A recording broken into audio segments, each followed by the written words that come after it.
Good morning, class. Our topic for today is Chapter 2, Light, Heat, and Sound. In Lesson 50, Heat Transfer in Solid Materials. Hello, everyone. Before we proceed to our topic, do you still remember our topic yesterday? If you still remember, then I'll ask you a question. Question number 1. Is a transverse electromagnetic wave that can be seen by the typical human? Yes, it's correct. It is light. Question number 2. The one of two methods that light is produced. Very good. It is incandescence and luminescence. Class, I'll give you an activity that will open your mind in this lesson. It is a matching type. It is just a simple activity. You will just match the correct answer. Since you have now an idea about heat transfer, I'll give you an activity. I will divide you into two groups. Each group will be given the same activity.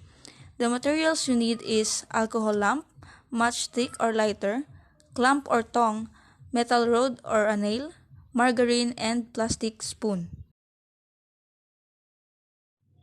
What to do? Number 1. Light the alcohol lamp with the matchstick or lighter. Ask the assistance of your teacher when lighting the alcohol lamp.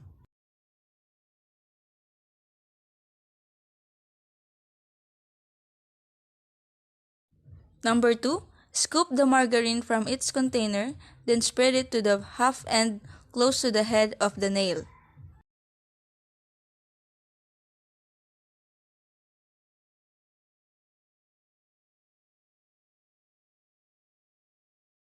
With the use of pair tongs, hold the part of the nail where you spread the margarine.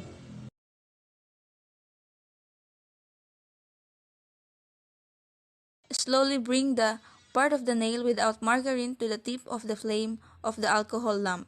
Hold the nail and the flame until you observe a change in the margarine. After you finish the activity, there's a guide questions to follow. Question number 1. What happened to the margarine on the nail? Question number 2. Why do you think the change took place even if it was not directly exposed to the flame? Question number 3.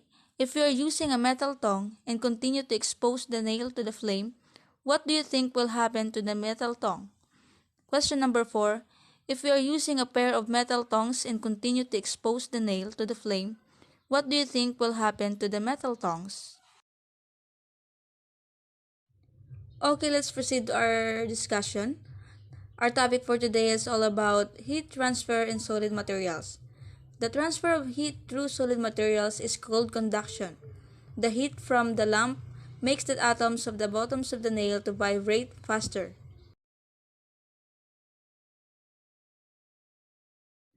There are materials that allow heat to flow through easily.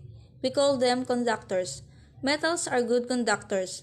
That's why we use them as cooking utensils because heat moves fast through the metal pan to the food.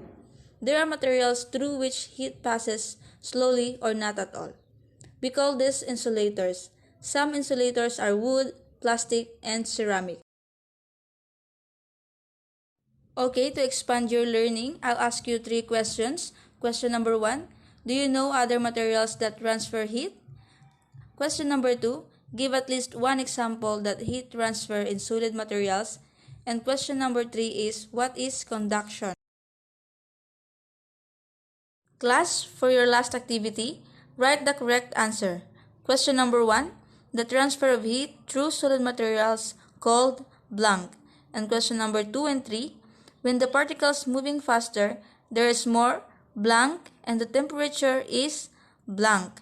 For question number 4, blank is the quality of being hot or high temperature. And for question number 5, blank is called as good conductors. Since you already finished the activity, I will give you an assignment. Go to the internet and search at least one example of heat transfer in solid materials. To have an idea about the next lesson, identify the following word: A. Convection, B. Motion, and C. Currents.